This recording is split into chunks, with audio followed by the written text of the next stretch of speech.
I'm Dr. Barry, licensed psychologist, and here we talk about true crime and psychology. Thank you so much for joining. Let's hop right into today's topic. Let's go. Welcome. Thank you all so much for joining today. Just wanted to give a content warning that this case is absolutely horrific. Today's testimony I didn't even listen to today's testimony because they are going through a lot of the evidence that is very, very triggering. Because this case involves the death of a child. She was 7 years old, absolutely beautiful, Athena Strand. And it was around Christmas time because I think the incident happened. I want to say November 30th. Let me pull up the details. But when this incident happened, the family was expecting like a gift. So they got a delivery from FedEx, and the driver made a horrific decision.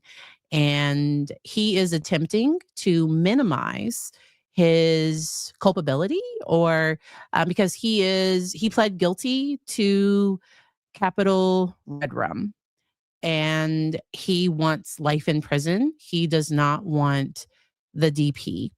And he's in Texas. And I know a lot about Texas. And like I said, please do not, like, this case is so, so sad. I have caught clips of things because I did see that while he was incarcerated, he wrote a letter to the family, but he also wrote a letter that was for detectives' eyes only. And so we will talk about that today. We are going to talk about the difference between autism and people with autism spectrum disorder and individuals with antisocial personality disorder, and a very, very, very, very, very, very small percentage of people that may have both. And so individuals with autism, they are not more likely to commit crimes. They're actually less likely to commit crimes compared to the general population. And individuals with that diagnosis are actually more likely to be victimized by somebody else. This month is Autism Awareness Month, and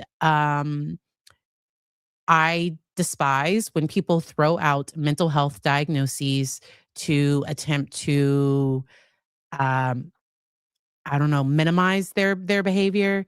Now, there were other cases. So in the Gypsy Rose case, the man that she met up with, and from my thoughts about how the interactions went, I think she kind of manipulated him to do a crime. Now, would he have done a crime if he had never met her?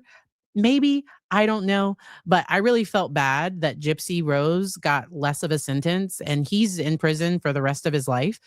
He also had autism spectrum disorder, but he also had this fantasy of like some dark fantasies as well that are not common with, so they can happen, but it's not something within autism spectrum disorder. Okay.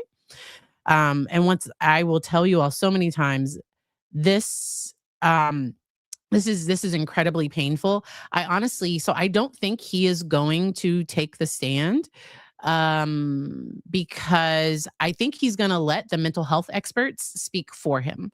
So I think I could be wrong, but unless there's a side here that I'm not aware of, because I think the defense has hired mental health experts to submit mitigating evidence. I did watch the Wade Wilson. So Wade Wilson was another person. He was down in Florida. He did a horrific crime, and they tried to claim that he had damage to his brain, and the brain damage and his history of adoption and his history of like issues within his birth family. They were trying to submit that as mitigating evidence for him not to receive the DP, and he did. Like his behaviors were absolutely horrific. He seems to be a really big risk and danger to other people. And the jury did still, even with the evidence that the defense presented, they still found that he should. They gave him the death penalty. All right. And so please follow your own mental health. So be mindful. This case is extremely heavy, and I have watched it in very small doses. I also like Grizzly True Crime. She does footnotes, or like she goes back and adds in timestamps. So if people want to skip to certain portions, but a lot of this testimony has just been so bad. Today's testimony included some teen, so they're adults now, but they were teenagers when they allege that he harmed them. And um and so there were, I think it was at least two, there might have been three. I was going in and out of the testimony because I am waiting for the mental health experts to come on and testify. Anytime you have surviving victims talk about a history of, so trigger warnings for all the things, history of SA, they will often try to minimize, like they really will attack the victim. And in this case, I think the defense did. The defense tried to bring up were statutory allegations made against other individuals. Like the defense really did try to attack the victim's credibility, and it's very, very hard. Brian Kohlberger also tried to use autism as a mitigating factor to not have the DP. I believe he wasn't able to get it off the table, and that's when he eventually just pled guilty. And the state is not offering a deal in this case, and I do not blame them. I think the community, this happened in Paradise, Texas. It's my understanding it's a very, very small community. I did see the testimony of Athena's teacher, and she just talked about how lovely she was and just how outspoken she was and how loving and caring she was. And the fact we have talk about her in the past tense is just absolutely heartbreaking. And so, with the details of this case, Tanner Horner, he has already pled guilty. So there was not a trial. He pled guilty to capital redrum and aggravated kidnapping. He admitted to kidnapping 7-year-old Athena Strand while delivering a package to her home on November 30th, 2022. And so there is going to be testimony about that there were other individuals that in their teens were harmed by him.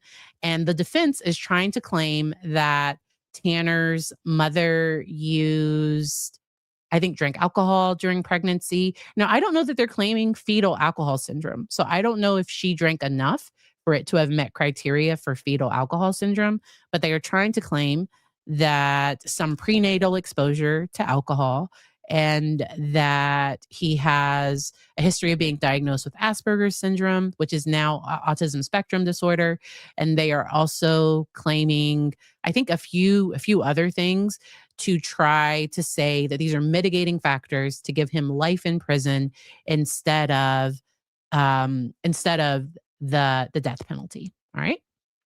And oh, like I said, very, very triggering case. My heart truly, truly goes out to the family and also to the jurors. So I did star a question about hoping that the jurors are offered some type of counseling after this case.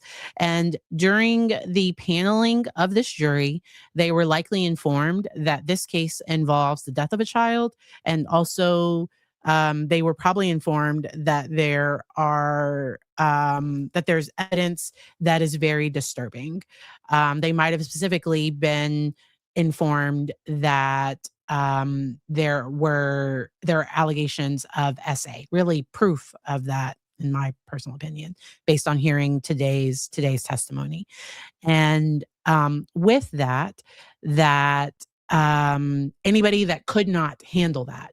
Anybody, so jurors can, during the voir dire process, they can be like, nope, I can't do a child case. I could not rule, like I couldn't be superficial, like I couldn't be impartial.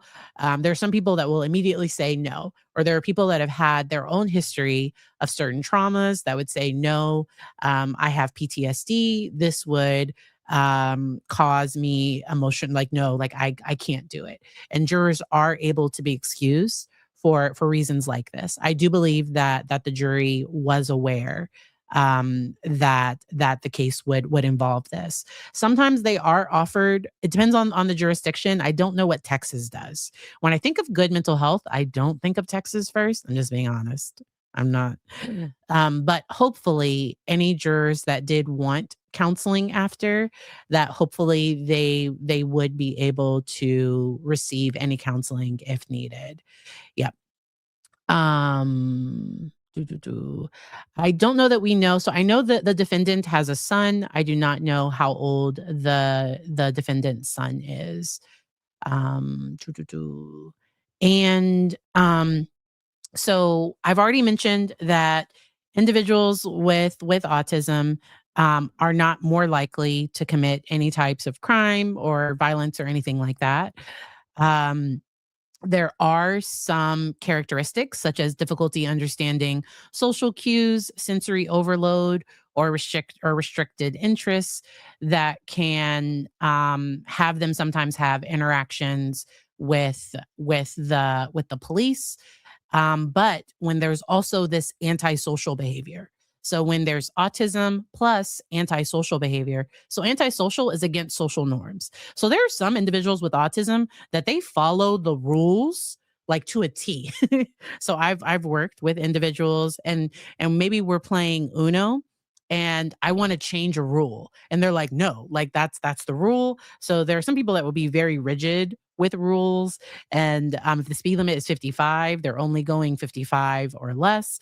Like there's some individuals on the autism spectrum that get very specific about rules, but then there's some individuals that in general, because there are these characteristics exist in our world. There's some people that do not follow the rules, that do not abide by society's boundaries. And to me, that goes beyond an autism diagnosis. And so they have done research in jail settings of individuals with autism and antisocial personality disorder. Now, when I say antisocial, I mean against social norms. So that's what we clinically call somebody with psychopathic or sociopathic traits. They may meet criteria for antisocial personality disorder. Personality is a spectrum. So some people have some traits, have some psychopathic traits. Some people meet criteria for antisocial personality disorder. And they're individuals that maybe they become a successful business person, maybe they become a politician, maybe they become whatever, and they might have some antisocial traits, but they're not breaking like big laws. Like but there are some people with antisocial personality disorder that are more likely to be engaged with police. All right. And so let's say, hopefully you're hearing me that an individual can have autism, be on the autism spectrum and be on a antisocial traits spectrum as well. So that individual, yes, can have both. Okay. Yes, and thank you for mentioning this, that you are autistic and largely a rule follower. Okay. And so autism is a spectrum. So when I say that some people can be rigid and overstimulated, somebody else with autism is going to be completely different. So I, by no means, can speak for every individual, but autism does have specific criteria, and within those criteria, there are different things that can come up. All right. So there have been some cases. So Robert Robertson, and this was back in, so he's an individual that has been diagnosed with autism, and he was supposed to be executed in Texas in October of 2024, but his sentence but ended up being stayed, probably by the guy. I don't know who stayed it, but there was but they did say that advocates argued that his flat affect during his crime was typical of autism and misinterpreted by police as a lack of remorse. And so that was an individual that that did have their sentence stayed. Because I was looking at, has anyone with autism avoided the death penalty? Like, I just wanted to see if that was a thing. And we know that Brian Kohlberger, he tried to submit that as mitigation, but and to my knowledge, he was not able to successfully get that off the table. The prosecution ultimately agreed to a plea agreement that would take it off, that he would get life in prison without the possibility of parole. And so sometimes there are a ton of things that can be admitted for general mitigation. So there are some people that will have a history of trauma, or for whatever reason, they will submit information as mitigating factors. Lawyers are going to lawyer. And if their client does not want this, like, they're going to advocate for their client. Okay. I also have some resources down in the description. So there's the Journal of American, I'm sorry, that again. There's the Journal of the American Academy of Psychiatry and the Law. And they have an article about comorbid autism spectrum disorder and antisocial personality disorder in forensic settings. And I found this article to be particularly interesting. Let me share my screen. I'm not going to read it all, but I just like for y'all to have an idea of what I'm looking at. So, autism spectrum disorder can refer to a group of lifelong neurodevelopmental disorders, core features being difficulties with social interaction and social communication, a preference for stereotypic, restricted, repeated behaviors or interests. And then they talked about, in our clinical experience in a high security psychiatric hospital environment, those within autism spectrum disorder diagnosis who have violently offended and by criteria of admission pose a grave risk to the public often have a comorbid diagnosis, psychiatric diagnosis. And so that's where I wanted to say it's often not the odd, like there's normally something else going on. So I really hate when certain diagnoses end up getting brought up and we don't have an understanding of some of the more nuanced things that go along with it. And so so that sometimes there can be an individual that has some psychopathic type traits as well. Okay. And so that's how this particular article talks about it. I do also have a link to this article that talks about autism spectrum disorder and the criminal justice system. All right. And lastly, I believe I have a link to this one as well. Autism spectrum disorder and essay offending. And so this was a specific article that kind of goes into this even more. And the highlights from this article are that individuals with ASD are not at a higher risk of committing crimes when individuals with ASD do offend. And then they have some different legal approaches and things, and that this is going to be an individual case-by-case basis. I do think in this case, he had a history that was problematic. And I know the family has a wrongful death lawsuit against FedEx. I do not know what happened with that lawsuit, but because in Tanner's letter, so Tanner wrote a letter to the parents, and he pretty much said like that he was sorry for what he did and that he has autism and that he never, I think he said Asperger's disorder, and that he struggles with change and that he was given new routes, that his employer was aware of his difficulties, and that he had tried counseling and medication. And so to me, he was putting the blame on something else, because it's my understanding that he also blamed Zero.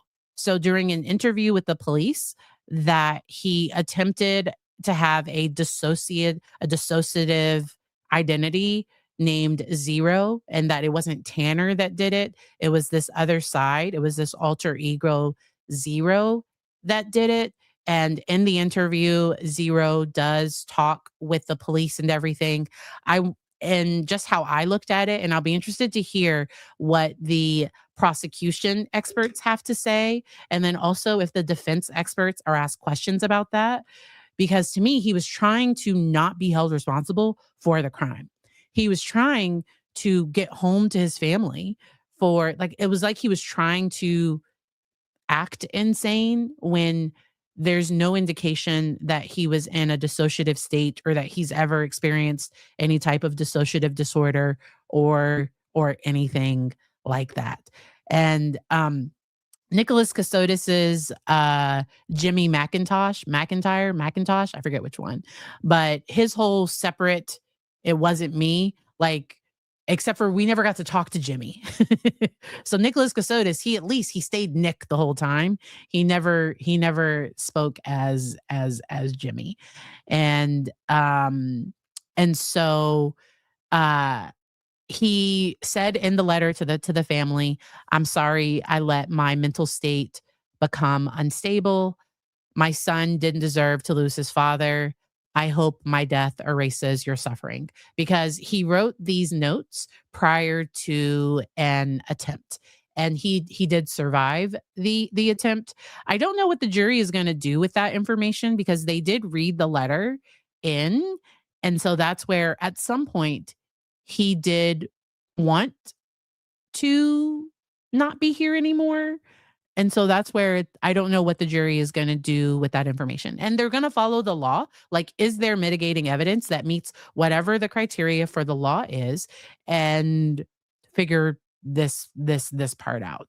But that was very troubling. And so he mentioned in the letter um that he's found God in all of this. With love, sorrow, and remorse was how he ended that letter. But then he also wrote a letter for the detectives. And so he said, "My family is in danger. I wasn't the only one involved. An older man pulled a pew pew on me, and he told me to take the girl to a specific spot and threaten my family. I don't know what to do." And so that's where, and that was a lie. Like, that was a lie. That was completely a lie. And so uh with that case, like, it's it's a lot. Lisa, I saw your question. I'm going to save it for a little bit later. Um and so yeah, the letters were tough. And so that's where, if I was on the jury, those letters, because to the family, he's kind of, but to me, he's kind of blaming FedEx and the letters to the family. And then in the letters to the police, he's saying it was this, he's beat up this new old man as well. And so that's where that comes off more antisocial. I don't want to accept responsibility for my behavior and what I'm doing. And so, yeah. Um, all right. Um, and so let me go back to my notes. Um, and so let me know if y'all have any general questions about this. I am going to talk about this again once the mental health experts have testified, and that might be in the defense's case. So it's my understanding they set aside 3 weeks. 3 weeks for this. I don't know where the state is and they're presenting evidence. Today's Tuesday, April 14th. And we are in the second week of this penalty phase. And then I know the defense has mental health experts. And then I don't know if the state is going to do rebuttal or if they're going to provide, because they know I think they have a general idea of what the defense is going to say. they've likely deposed those experts, and so they're aware of their opinions. So then the state might have a rebuttal case where they present their mental health experts to provide alternate information for whatever comes forward. Um, uh, and so, with him saying that he found God, I feel like that might have been deflection too. I don't know what is true because in that moment, I think he wanted the family to have pity on him and for him to attempt to show remorse. Like it didn't, I don't know, because he also wrote a letter to the detectives blaming it on some random person. Um, he definitely, and so I think that's why they presented the past victims to show that this was a pattern. And he was probably scared because Athena was so young. So the older victims, they did not tell immediately.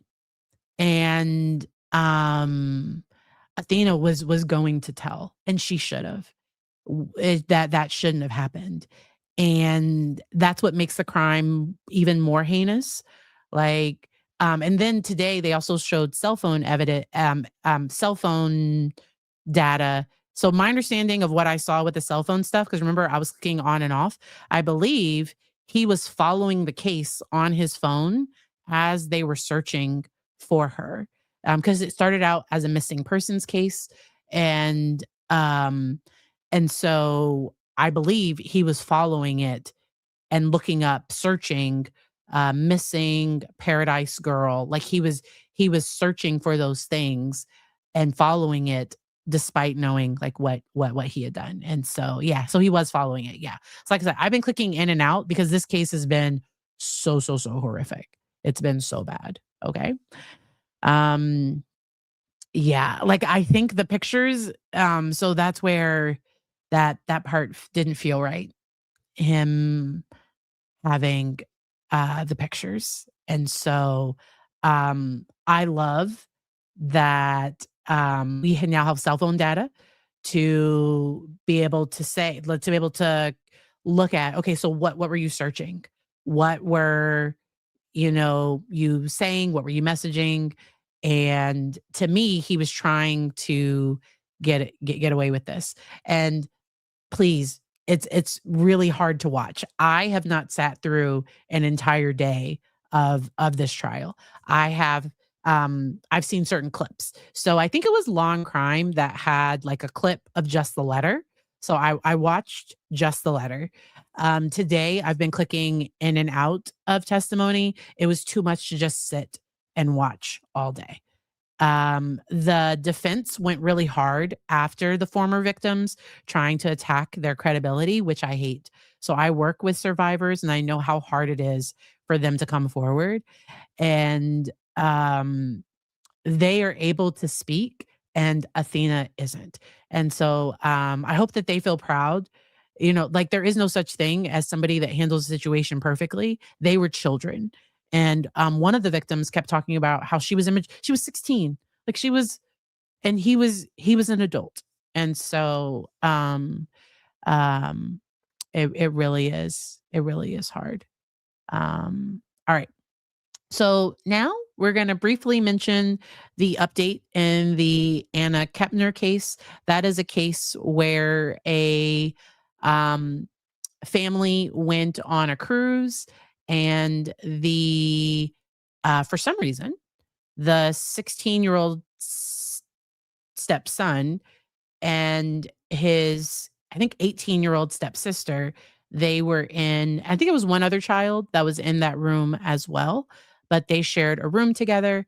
And she there were allegations that her former boyfriend had made, that she did not feel comfortable with him, that he had said and done some strange things, and that she wasn't comfortable with him.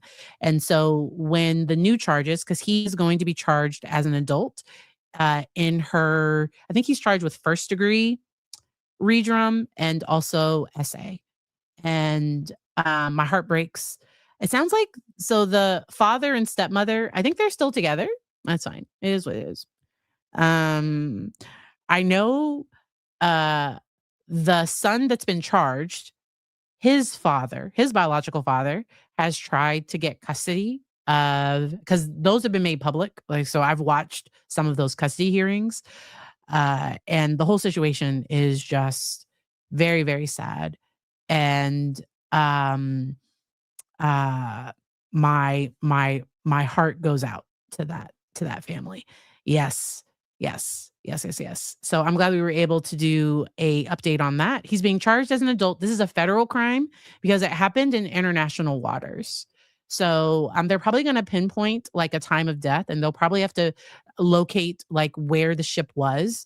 But this likely happened in international waters. This didn't happen in Florida or like it didn't happen on the island. It didn't happen, but because if it had happened while they were docked at port or something, then the local authorities there may have jurisdiction. But because this likely happened um, the final night of the cruise, while they were in international water, um, I believe that is why he's being charged by the federal government, which means that the case is likely not going to be public. What I mean by public is they're not going to be like streamed. So federal cases normally don't do cameras. And so I will watch out for updates with this case. I don't know what his defense is going to be because I think there's going to be some pretty strong evidence. He is, I think, currently out on bail, and I think the federal government. I think there are some lawyers. I don't know. I've watched some lawyers cover it, and it sounds like they may try to detain him until the trial, but we'll see what happens. We do not know. Yes, yeah. So I believe jurisdiction had to be sorted out, but I do think it was international waters. I don't think it was in like a different country. I think it was in international waters, which is why it's going to be a federal case. All right. Um, yes. All right. Um, yeah.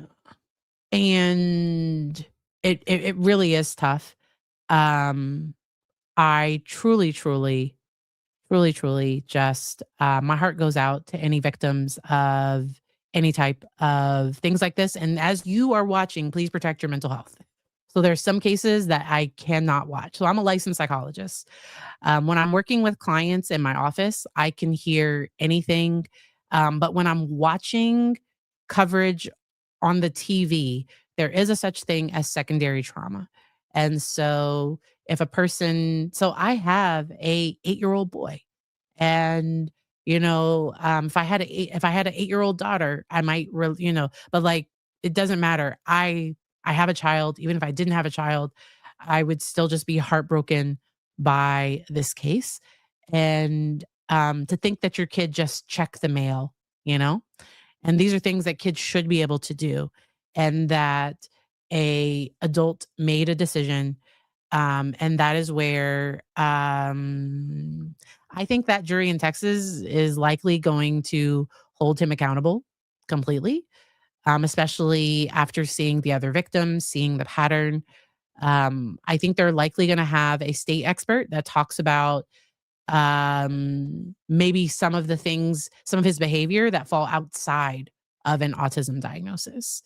And um, they may have a different opinion about him proceeding and whether an autism diagnosis should even be a mitigating factor. And so yeah, they really did. And it was a small community. It's my understanding it's like a one stoplight town, Paradise, Texas, that I think there's like 1,000 people. So my kid's school has more than 1,000 kids. like as I think there were only 100 kids in each grade. And this is one of those small towns where probably everybody knows everybody. People were probably trusting, loving, and I hope that they're able to keep that. I think in any community, people should be aware. They should be mindful. And I just hope that he's held accountable for it. Um, it is tough. It is tough. So that, like I said, protect your mental health. as you're watching, as you're listening, avoid it if it's too much. As I said, if I cover it, I am not going to get into the details. So I do want to cover the mental health experts. And y'all have liked my recaps. So I'll probably take notes and then do a recap, unless I'm able to like watch it live or something. And so with live coverage, we don't know what's going to happen. We don't know what's going to be said. But what will most likely happen is that it will be a recap of testimony. And so I hope you all enjoy the rest of your week, and I will see you all next time. Be kind, don't do crimes. Have a good one. Bye.